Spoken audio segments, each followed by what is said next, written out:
The test is in 4-part, Part 1, Part 2, Part 3, and Part 4. Now look at Part 1. Part 1. Part 1. You will hear part of a telephone conversation between a job seeker and a recruitment agent. First, you have some time to look at questions 1 to 6.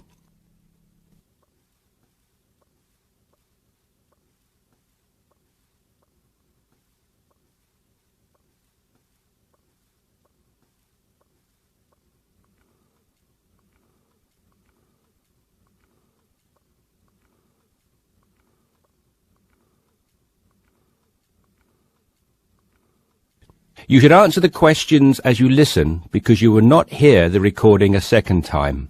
Listen carefully and answer questions 1 to 6. Yes, so that's Janet Thompson. Would you like me to spell it? If you wouldn't mind, thank you. Just the surname, please. No problem. It's Thompson. Great. Now, Janet, before we go through the openings I have here in front of me, might I just take a few more details to complete your profile on my system? Of course. What would you like to know? Well, let's start with your email address, please. OK, janthompson@hort.net. I see. Is that Jan as in Jan? No, that wasn't available. I had to make do with Jann. Here, let me spell it for you again, just to be sure.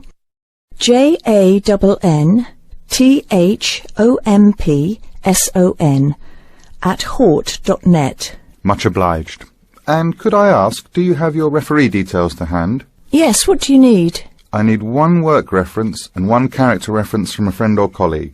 OK, for a work reference, there's Jane Foote. She's my former boss at Bermuda Girls' School, head of English. OK. My personal referee is Monica Carbody. Mon and I have been best friends since we met in Bermuda in 1991, when she was deputy head of English under Mrs. Foote. Perfect. And you mentioned, of course, that you're an English teacher, but are there any additional subjects you're qualified to teach? Yes, I have a diploma in special needs, and I can also do history to GCSE level. Very good. Before listening to the rest of the conversation, you have some time to look at questions 7 to 10.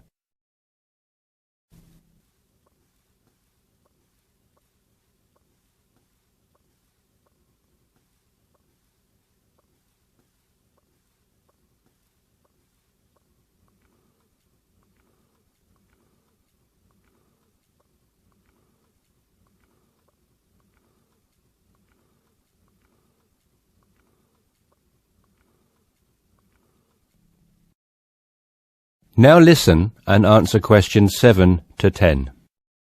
Do you think I stand a good chance of finding something? Oh, better than good. In fact, we have some positions we can offer you today. You see, it's not so difficult to find a temporary role. Tell you the truth, there are plenty of them around, but getting a permanent position will prove a little more trying, though. Would you be prepared to take up a position short-term? Of course, anything that pays. Excellent. Well, there are 3 positions that I can offer you right now. The first is a teacher of English in LaSalle School. I'm sure you know it, right in the city centre. Yes, near where I live, actually. Even better. Well, it's a 6-month contract, and the very attractive thing about this role is that the head of English at LaSalle will, if she's satisfied with your performance after 6 months, offer to make you a permanent member of staff. Wow, that's food for thought. It certainly is, bearing in mind what I said before about how hard it is to find a permanent role. The second position I have to offer you is in a school near Chelsea. It's called the Chelsea Free School. Are you familiar? I can't say that I've heard of it. Well, this contract is for 1 year, which is a lot better, looking at it from a short-term job security perspective, than the first role I mentioned. But you also have to realise that you are a temporary replacement for a female teacher who has taken maternity leave. There is no prospect of the position being made permanent. I see. I have one other vacancy at the minute, though I doubt you'll find it quite so appealing. It's situated in rural Cambridgeshire. I'll spell that just in case you want to take it down. CAMBRIDGESHIRE. And the school simply goes by the name Cambridge, though it's not in any way related to the other more well-known establishment of the same name. I was just going to ask that. What a lovely location, though, eh? Yes, but there's a catch. It's only a 6-week contract to cover for someone on extended sick leave. I see. Well, I guess that's ruled out then. What sort of salary can I... That is the end of part 1. You now have half a minute to check your answers.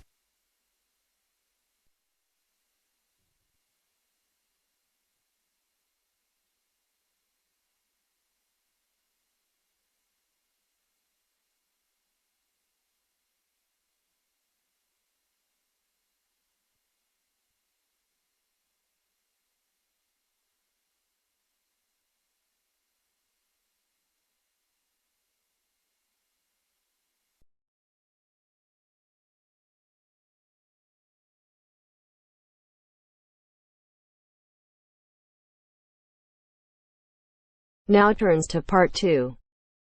Part 2. You will hear a telephone conversation about a job vacancy. First, you have some time to look at questions 11 to 15.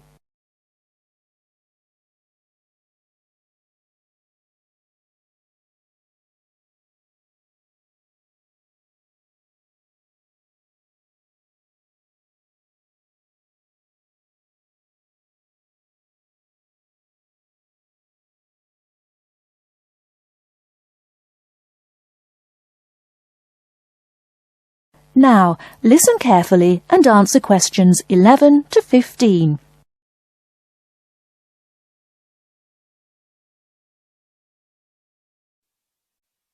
Hello, Top Job Employment Agency. Ellen Sykes speaking. How can I help you? Good morning. My name's Steve Collins and I'm calling about the call centre job advertised in today's paper. For an operative handling credit card inquiries? Yes, that's right. The wages and working conditions are all in the ad, so what I'd like to know now is what the work actually consists of. I should explain that I'm a student looking for a summer job, not long-term employment. That's okay. The people at Intercard say they've always found students to be honest, which of course is essential in this line of work, and they have the basic IT skills needed there. Apparently, there have been a few who didn't find it easy to get there on time in the morning, but in most cases their punctuality is as good as anybody else's. Anyway, about the work. And I know a bit about this because, as it happens, I've worked there myself. Really? Yes, for about a year. You'd find that most callers would be people wanting to check the balance on their cards, query payments made and so on. And from those who've had their card stolen? No, they ring another number for that, an emergency line. People also call that number if they lose their cards. And what are most callers like? I mean, what kind of people are they? All sorts, really. All ages, every kind of background. Though one definite trend is the change in the number of women. Nowadays, they make up around 55% of the total, whereas years ago, there used to be a majority of men calling. At one time, I heard, as many as 3/4 of all credit cards were actually held by men, but that must have been long before I was there. It's certainly different now. So to do this job, what sort of experience do I need? None, really. Have you got a credit card yourself? Yes, I have. Then you probably know quite a bit about them already. And as a student, you're obviously intelligent, which of course you need to be for the job. So after a day or so working with an experienced operative, I'm sure you'll have picked up enough to deal with routine inquiries, which of course most of them are. But there are bound to be questions I can't deal with, at least at first. What happens then? In that case, you can ask a supervisor. They're very helpful to new staff. I think I like the sound of this. What do I do next?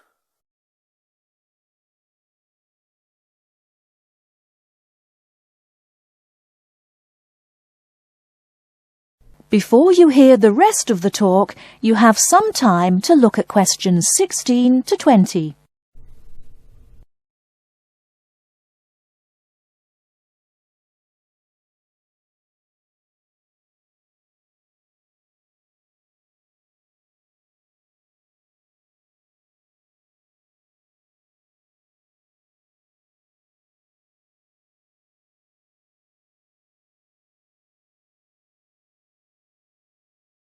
Now listen and answer questions 16 to 20. Can you get over there for 9:45 on Monday morning for an interview? Definitely, yes. Whereabouts are they? In Riverside Business Park. Do you know it? Yes, I've been there once. How do you usually travel? By bus. Right.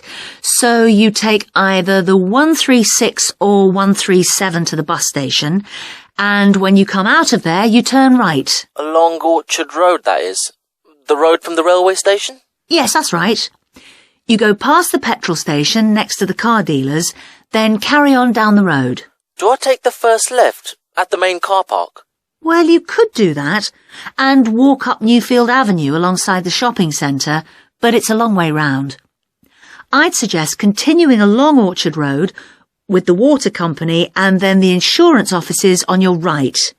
They used to be local government offices, by the way. Yes, I remember those. And you keep going until you reach the advertising agency. Now, facing that is a small road called Cherry Lane. There's a newspaper office on the corner, and opposite that is a big hotel, so you can't miss it. And how far down that road is it? Well, they aren't actually in Cherry Lane. You walk as far as the next junction and turn right into Almond Drive at the mail centre. Intercard is in the third building on the right, between the airline offices and the shipping company. Fine. I'll be there on Monday. Thanks very much. Bye. Good luck. Bye.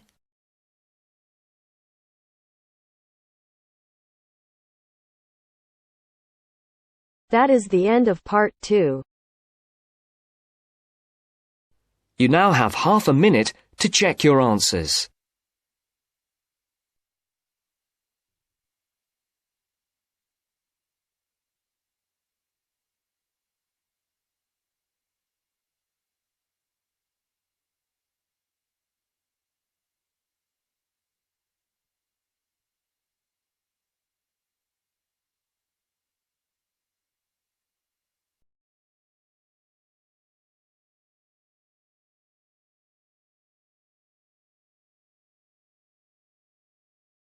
Now turns to part 3. Part 3. You'll hear 2 university students discussing a social science lecture they attended. First, you have some time to look at questions 21 to 24.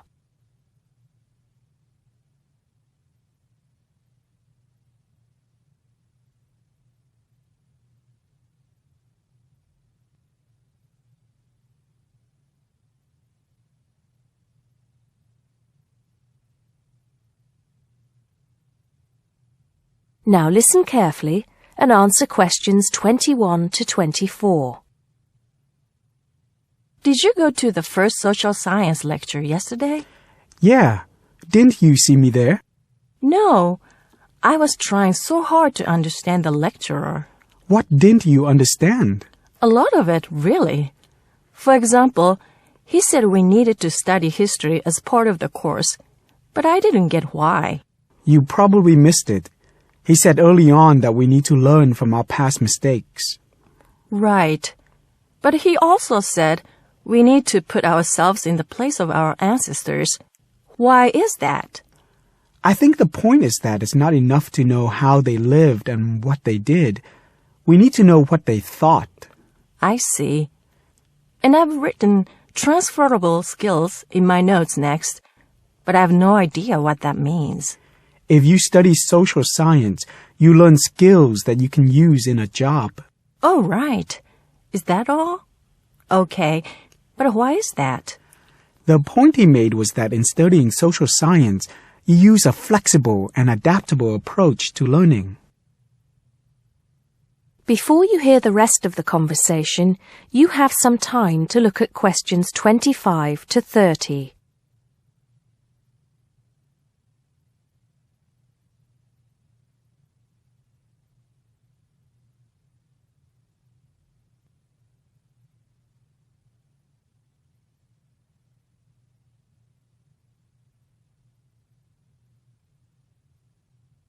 Now listen and answer questions 25 to 30. He also kept mentioning all the other subjects we will need to study as part of the course. I didn't write them all down, did you? Some of them. I think I can make sense of my notes. The first one was anthropology, which he said would cover prehistory and archaeology as well. Okay. Then there's economics. I wrote down that this was not meant to mean that we will spend all our time looking at economic theory, but more that we need to see how humans behave. That's good. I don't think I could handle economic theory. He said something about education too, didn't he? Yeah. He said we'll be looking at how cultural information is handed down from one generation to the next through teaching children. He said we'd be focusing on geography too, but I can't really remember which aspects. Can you? I noted it down, I think. Here we are, yes, particularly in relation to urban planning. It's law that I got confused about. I didn't understand why he linked that to economics. I think he meant that laws affect the way wealth is distributed. That makes sense. Now, what are the science wars? Okay, I did get that. The science wars are about how social science collects information. In sociology and social work, and in social science generally, they can only study patterns of behavior and observe. If you compare that to the way scientists work in physics or chemistry, it's very different because they use specific experiments that can be tested and which give concrete answers. Social studies is often accused of being unscientific. That's all. Okay. But it still looks like a good course, doesn't it? You don't have any regrets, do you? None at all. I'm looking forward to it.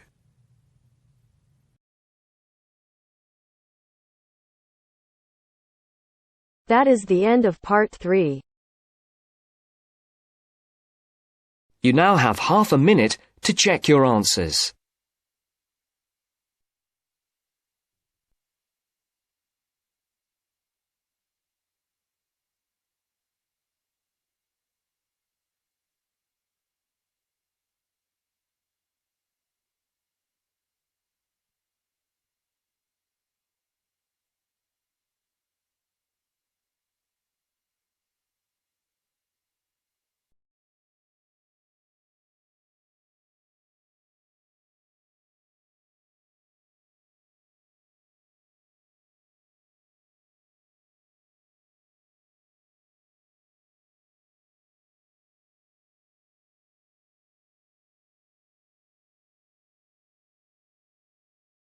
Now turns to part 4.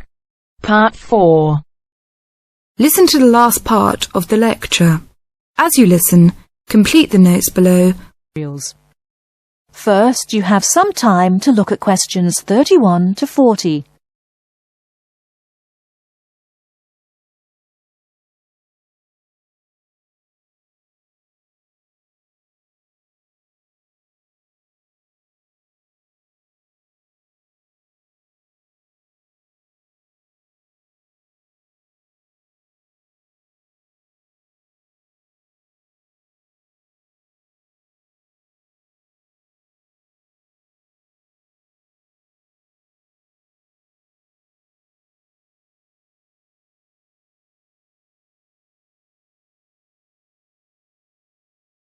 Now listen carefully and answer questions 31 to 40. Last time I said that a lot of Irish people left the country and went to England, America and many other foreign countries. Today I'd like to talk about the emigration. The effects of immigration were not all bad. The immigrants experienced a lot of hardship in their new countries. There is a famous story about a park in Shanghai where Chinese and dogs were not allowed.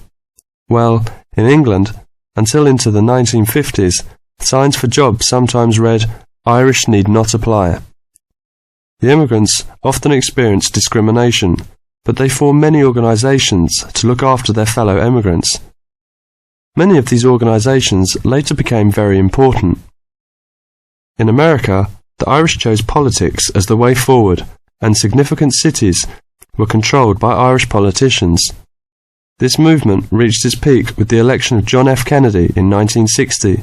His grandparents came from Ireland, and his election had a significant impact in Ireland, helping the process of recovery of self-confidence which we have today. Today, there are 70 million people of Irish descent living outside Ireland. In America alone, there are 40 million people, and 10 million of these people have a 100% Irish background. They carried the culture of their home country with them and adapted it to their new home. They made changes which would be unthinkable in the home country, and we often laughed at the Yankees' Irishness. In fact, any immigrant who came back to live in Ireland, often after many years, found it very difficult to fit into Irish society again. They had been changed by the experience. These immigrants have always had an interest in the old country. The American letter was a letter containing dollars sent back to one's family. More recently, President Clinton has been very influential in bringing peace to the north of Ireland. Riverdance itself was the idea of a dancer who was American, who applied American methods to traditional dancing, and the fusion was immediately popular. Modern Ireland has been able to use the disaster of the last century to learn modern marketing techniques and apply them, without at the same time losing what is distinctive about itself. Riverdance is a demonstration of that distinctiveness. That is the end of part 4. You now have half a minute to check your answers.